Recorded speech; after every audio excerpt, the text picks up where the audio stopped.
पुराणी डोंगर रहिवासी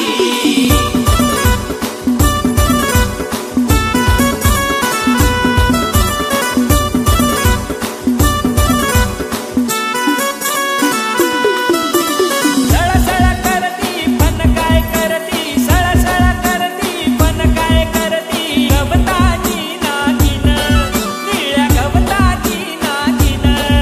नागिन राजा आदिवासी आदिवासी